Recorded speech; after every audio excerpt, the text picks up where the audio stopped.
Hello, students, and once again, a very good morning to you all. Yesterday, we have started with a new chapter number 2, that is the sound of music, and we were on part first. Evelyn Glennie listens to sound without hearing it. So, let's have a short recap. कल हमने क्या देखा? Evelyn Glenny एक ऐसी म्यूजिशनिस्ट है plus एक परक्यूशनिस्ट है जो कि हर तरीके के म्यूज़िकल इंस्ट्रूमेंट्स बजा सकती है, ऑलमोस्ट 1000 म्यूज़िकल इंस्ट्रूमेंट्स, प्लस उसको बहुत ज़्यादा अचीवमेंट्स और अवार्ड्स मिले हैं, बट वो सुन नहीं सकती थी।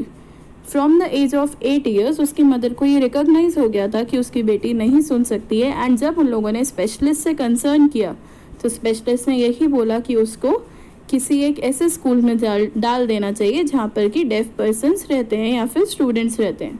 बट कहीं ना कहीं एवलिन को उस दिन लगा कि उसकी लाइफ जो है पूरी तरह से रूइंड हो गई है, और जो उसका ड्रीम था एक म्यूजिशियन बनने का या फिर परक्यूशनिस्ट बनने का, वो वहीं एंड हो जाएगा और उसको ब्लैकआउट हो गया हर जगह से।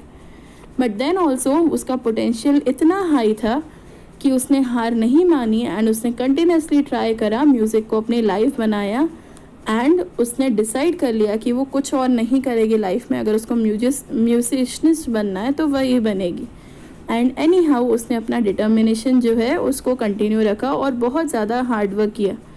इसी अकॉर्डिंग उसने म्यूज़िक सीखा लंदन में, उसने यूके में बहुत सारे फंक्शंस करे, उसने रॉयल अकेडमी का एक जो बहुत ज़्यादा टॉप मोस्ट ऑडिशन होता है उसमें सिलेक्ट हुई, और उसके जो मार्क्स थे वो हाईएस्ट स्कोरिंग मार्क्स थे वहाँ पर। एंड एनी हाउ बहुत सारे कॉन्सर्ट्स में वो जाने लगी और इस अकॉर्डिंग अपनी मेहनत से वो सक्सेसफुल होने लगी, बिकॉज वो म्यूज़िक को अपनी सारी की सारी बॉडी में वाइब्रेशंस के अकॉर्डिंग पहचानती थी, एंड लोग उससे कुछ भी बोलें तो उनकी लिपसिंग भी पढ़ लेती थी, एंड उनको सेम मोमेंट पर सारे आंसर्स भी देती थी अपने इंटरव्यूज़ के time. So that was the main spirit of Evelyn. Now we will continue with page number 19.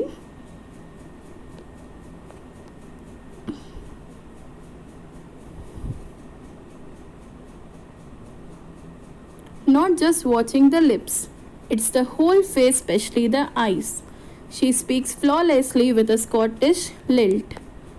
Evelyn जो थी सिर्फ वो लिपसिंग ही नहीं पढ़ती थी, लोगों की आंखें, उनके चेहरों के हाव भाव सब कुछ पढ़ती थी, और उसे पता चल जाता था कि लोग क्या बोलना चाहते हैं उससे, और वो इसीलिए इजीली जवाब दे देती थी लोगों के क्वेश्चंस का।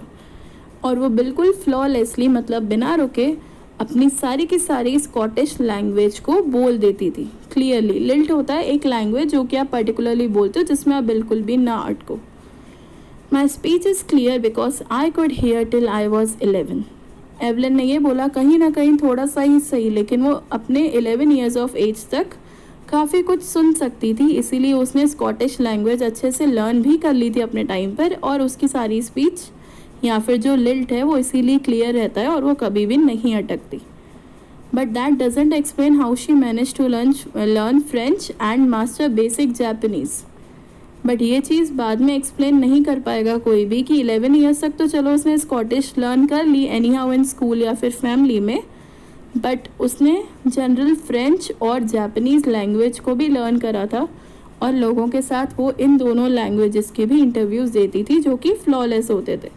तो आज तक कोई एक्सप्लेन नहीं कर पाया कि ये दोनों लैंग्वेजेस फ्रीक्वेंटली और फ्लॉलेसली उसने कैसे लर्न कर ली, being deaf. Coming to paragraph number 7 on page 19. As for music, she explains, it pours in thorough every part of my body. उसने म्यूज़िक के लिए एक्सप्लेन करा कि म्यूज़िक उसकी बॉडी के हर एक पार्ट में इक्वली जाता है. It pours in through every part of my body. It टिंगल्स in the skin. वो स्किन पर एक छोटी सी, जनरली हम टिंगलिंग को बोलते हैं वाइब्रेटिंग टच, जैसे म्यूज़िक उसकी स्किन को टच करता है तो उसको एक अलग सा ही वाइब्रेशन होता है.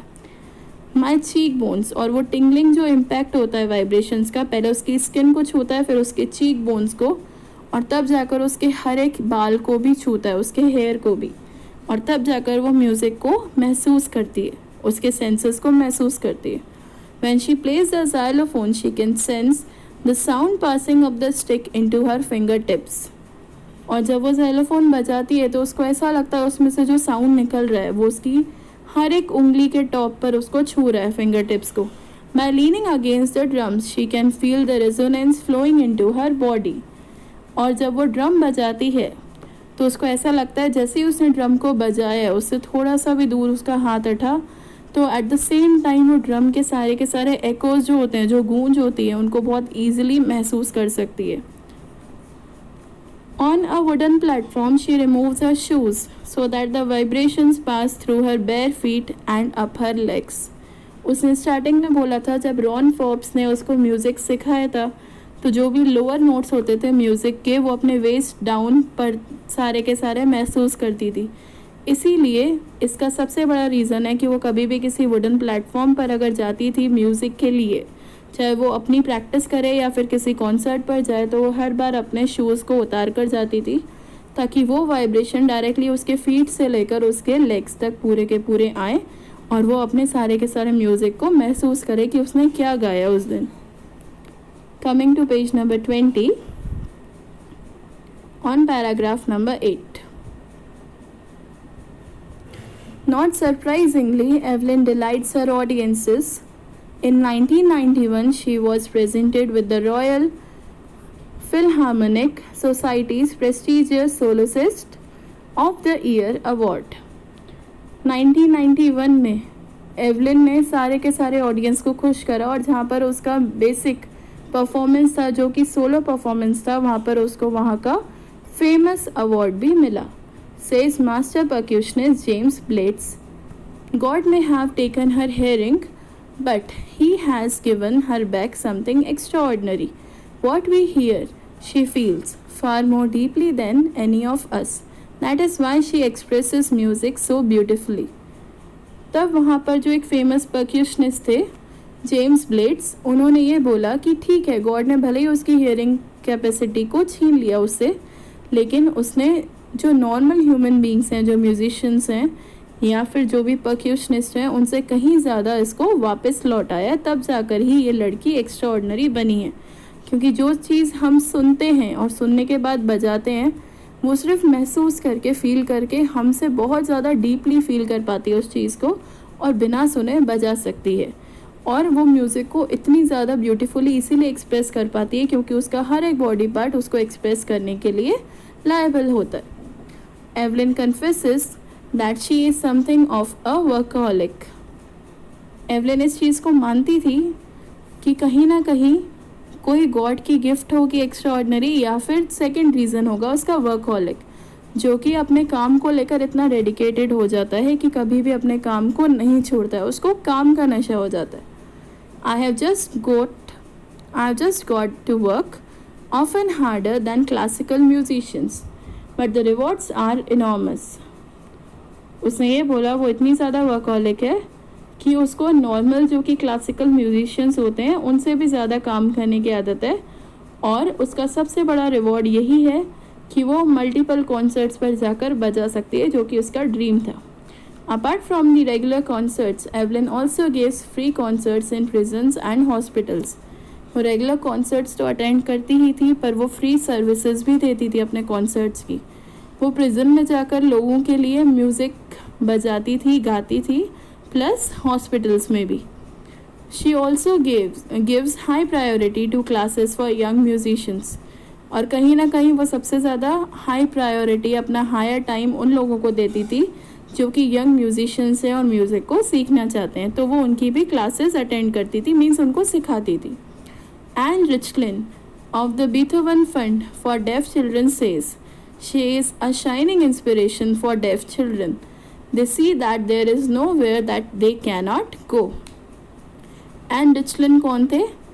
एक जो डेफ चिल्ड्रन हैं उनके सारे के सारे फंड अरेंजर थे. वो फंड देते थे डेफ चिल्ड्रन को, और उन्होंने ये बोला कि वो एक चमकता हुआ सितारा, एक चमकता हुआ इंस्पिरेशन है सारे के सारे डेफ बच्चों के लिए, क्योंकि पहले वो डेफ बच्चे सोचते थे कि उनके पास दुनिया में जाने के लिए कहीं नहीं है, लेकिन अब वो सोचते हैं दुनिया में ऐसी कोई जगह नहीं है जहाँ पर वो नहीं जा सकते हैं. Coming to last paragraph, that is paragraph number 10. Evelyn Glennie has already accomplished more than most people twice her age. Evelyn Glennie ने अपनी लाइफ में इतना कुछ हासिल किया जो कि उसकी एज के दुगने पीपल भी नहीं कर पाते हैं हासिल, मतलब कि उनको इतना ज़्यादा एक्सपीरियंस होता है जो उसकी एज के, मतलब 16 ईयर ऑफ एज से डबल भी लोगों को हासिल नहीं हो पाया। She has brought percussion to the front of the orchestra and demonstrated that it can be very moving. उसने हर तरीके का परक्यूशन, मतलब कि म्यूज़िकल इंस्ट्रूमेंट, चाहे वो ऑर्केस्ट्रा बैंड का हो या फिर सोलो गाने का हो, उसने सबको लोगों के सामने रख दिया, प्ले कर कर बजा कर दिखा दिया, हर एक चीज़ का डेमो दे दिया, जो कि उसके बाद भी उसने बोला वो ईजिली आगे मूव कर कर के सीख सकती है everything. She has given inspiration to those who are handicapped, people who look to her and say if she can do it I can. अब उसने इंस्पिरेशन उन लोगों को भी दिया जो कि हैंडीकैप्ड थे, और वो पीपल अब ये बोलने लगे हैं कि अगर ये कर सकती है तो हम भी कर सकते हैं। And not the least, she has given enormous pleasure to millions. और सिर्फ इतना ही नहीं, उसने लोगों को बहुत ज़्यादा एक्सट्रीम प्लेजर दिया हुआ है, जो कि अगर हम लोगों की गिनती करें तो वो मिलियंस तक होगी। Hence, the chapter is end class. I hope you have enjoyed the chapter, and it was written by Deborah Cowley. Just go through the glossary. You have to write the glossary part in your notebook. Thank you so much, class. This ends with our part first of second chapter.